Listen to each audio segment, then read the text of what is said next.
안녕하세요. 황금 언니입니다.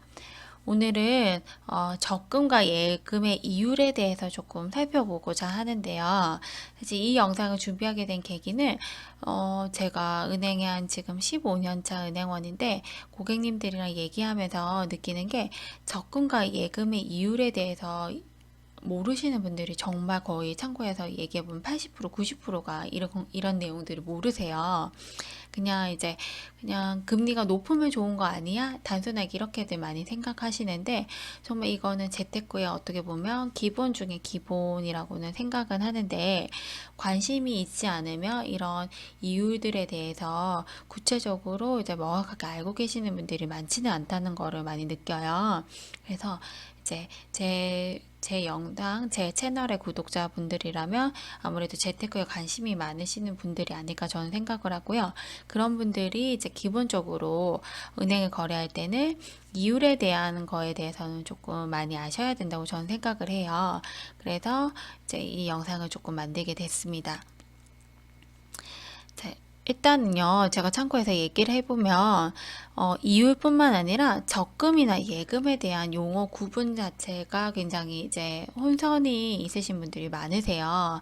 사실 이제 저도 은행원이니까 그런 것들에 대한 용어 구분을 하지, 뭐, 사실 모르시는 분들이 당연할 수도 있을 것 같아요.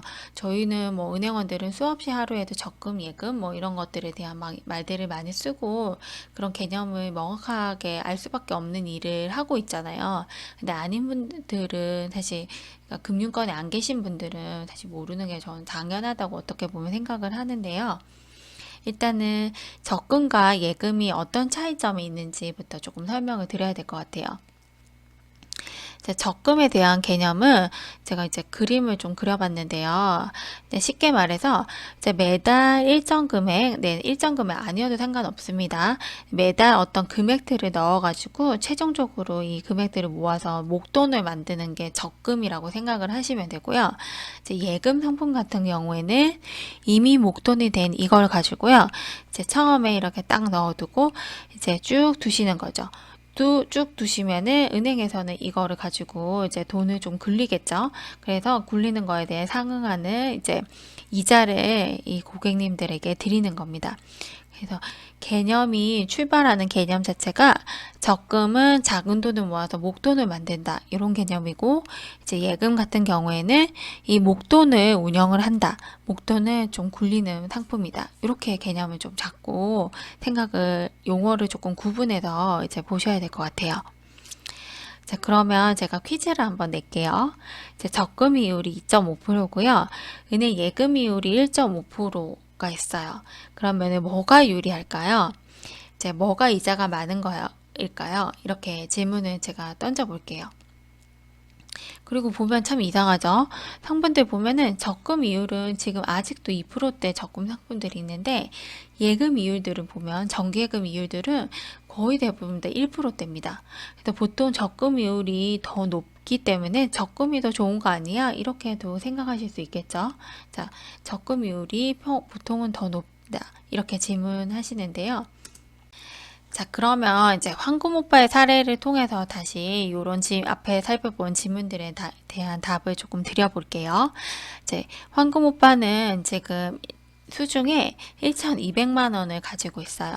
근데 연말에 보너스 몇 번을 이제 보너스를 받으셨다고 한번 해볼게요. 그래서 1,200만 원을 가지고 있는데 이제 고민을 하는 거예요. 이 돈을 어디다 쓸까 이렇게 고민을 하고 있는데 길을 지나가고 있는데 이제 길 양옆으로 각각 A은행이 있고 B은행이 있다고 한번 해볼게요. 네, A은행에는 간판이 이렇게 적혀 있어요. 적금 이율 5% 지금 가입하셔야 됩니다. 이렇게 적혀 있고 이제 이쪽에 있는 B은행 같은 경우에는 예금 이율 3%입니다. 특판입니다. 빨리 가입하세요. 이렇게 되어 있어요. 그러면 용어에서부터 일단 차이가 나죠. 적금 이율이라고 표현되어 있고 예금 이율이라고 차이가 이제 표현이 되어 있어요. 그러면 현금 오빠 같은 경우에는 이제 적금을 만약에 가입을 한다고 하면은 1,200만 원을 어떻게 운영할 수 있냐면 매달 100만 원씩 12번을 넣는 거예요. 이렇게 운영할 수 있겠죠. 그리고 예금 같은 경우에는 그냥 1,200만 원을 그냥 맡기는 겁니다. 그런데 이제 이렇게 고민되는 데가 문제가 이거죠. 적금 이율이 5%, 그 다음에 예금 이율이 3%. 그러면 어떤 게 더 유리한지? 아무래도 숫자가 5%, 3%, 요게 더 높다 보니까 적금 이율 5%가 더 유리한 거 아니냐? 이런 생각을 하는 게 당연합니다. 자, 그러면 이율 계산법에 대해서 조금 살펴볼게요. 자, 1회차, 2회차, 3회차, 4회차 이렇게 적금을 쭉 입금을 해 나갈 거예요. 그러면 1회차 입금분에 대해서는 요 기간에 상응하는 이자를 듭니다. 그러니까 입금 금액 곱하기 약정 이율을 드리는데 이제 입금하신 일수만큼 드리는 거죠. 자, 2회차는 1회차에 비해서 이제 기간이 짧죠. 운영되는 기간이 짧으니까 똑같이 일수로 곱하기를 하지만은 기간이 짧아지니까요. 당연히 2회차에 대한 이자는 조금 더 작겠죠.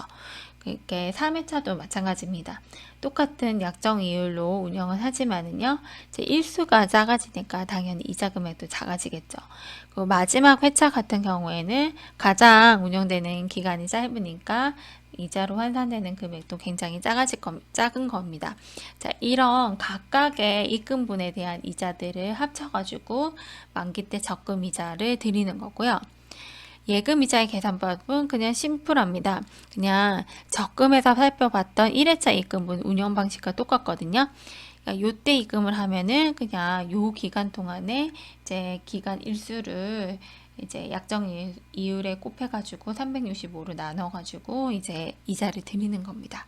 앞에 살펴봤던 황군 오빠의 1,200만 원을 가지고 적금과 예금을 운영했을 때 내가 받는 실제적인 이자가 얼마가 되는지를 제가 엑셀로 한번 이제 계산을 해봤어요.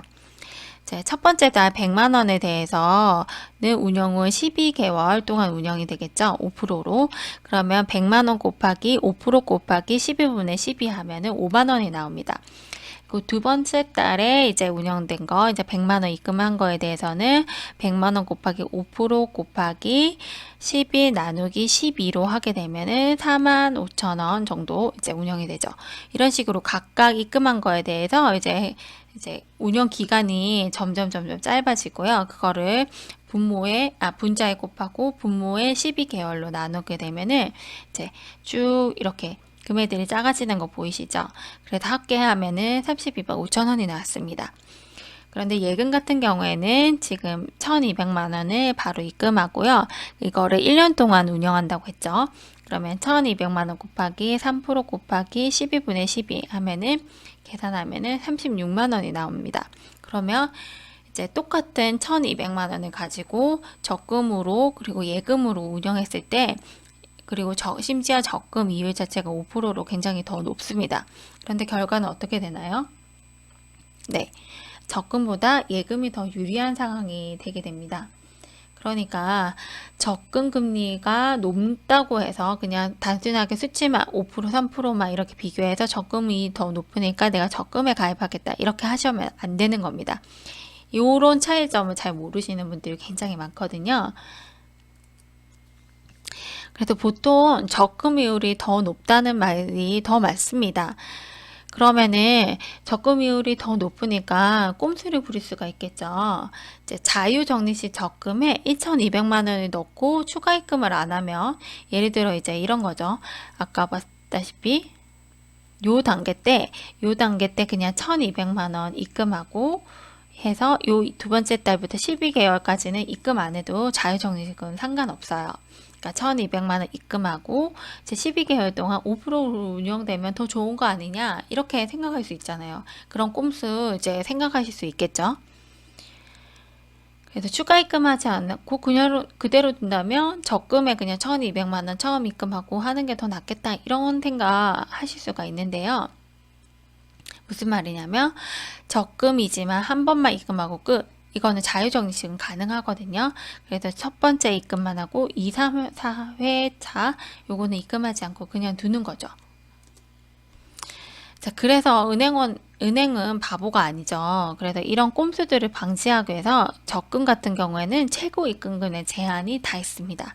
제가 KB국민은행 홈페이지를 가서 적금 상품들을 관련된 자유적립식 적금 상품들에 대한 것들을 쭉 몇 가지를 뽑아 왔는데요.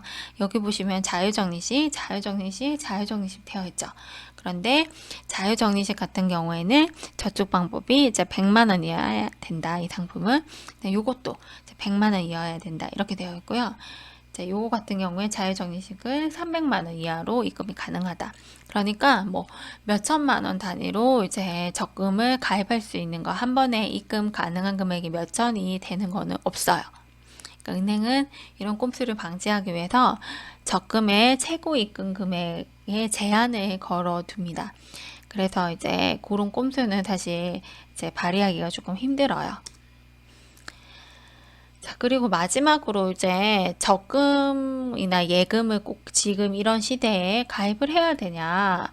금리도 낮은데 왜 적금이랑 예금을 가입해야 되냐? 이런 질문 사실 하실 수도 있을 것 같아요. 그런데 저는 이제 적금이나 예금은요, 이자를 받기 위한 상품이 아니라고 이제는 전 생각해요. 예전에는 저희 부모님들 세대, 그리고 저희 부모님들보다 전 세대들은 은행에 돈을 넣어두면 뭐 13% 이렇게 이자를 받았던 거, 그런 시대가 있었대요. 저희 지금은 감히 상상할 수도 없는 건데요. 지금은 그런 시대가 아니잖아요. 이제 초저금리 시대로 이제 들어간다고 하잖아요. 그러면은 이제 적금이랑 예금이 이자를 받는 시대는 아닙니다. 그래서 이자를 받기 위해서 적금과 예금을 가입하는 건 전 좀 아니라고 생각하고요. 그냥 단순히 돈을 이제 묶어두는 기능이라고 저는 생각해요. 그러니까 돈을 묶어두지 않으면 이제 손바닥에 이제 모래알을 이렇게 쥐면은 모래알들이 모두 사라지잖아요. 그런 것처럼 이제 모래알이 손바닥 위에 모래알처럼 이제 돈을 묶어두지 않으면 모두 다 어디로 갔는지 모르게 돈들이 사라지더라고요. 그래서 어떤 방식으로든 이제 고정적인 수익이 발생하는 거에 일정액은 따로 어딘가에 보관하는 통을 마련을 해야 된다고 저는 생각을 하고요. 그런 목적으로 적금과 예금은 가입을 해야 된다고 생각합니다. 그리고 사실 적금과 예금을 이제 가입해가지고 이거를 뭐 5년, 10년 이렇게 두면 절대 안 돼요. 왜냐면 이제 인플레이션이나 이런 것들 생각하시면은 실질 이제 화폐보다 실질에 대한 가치들이 이제 점점 더 높아져요. 그러니까 돈의 가치는 떨어지고 실물에 대한 가치들은 높아지거든요. 그래서 일정의 적금과 예금으로 이유를 이제 운영했던 것들, 이렇게 모았던 돈들은 실물 가치, 이제 실물적인 부분들 아니면은 주식이라든지 이런 것들로 좀 다시 옮겨 타셔야 됩니다. 그러니까 적금과 예금을 계속 두시고 그것만 바라보고 두신다는 거는 이제 화폐 가치가 떨어지는 요즘 같은 시대에서는 그런 식으로 운영을 하시면 안 되거든요. 아무튼 그거는 꼭 말씀드리고 싶고요. 그래서 아무튼 저는 어쨌든 은행권에 있으니까 재테크에 관련된 것들에 대한 공부도 많이 하고 그런 정보들도 조금 빠르게 접할 수 있잖아요.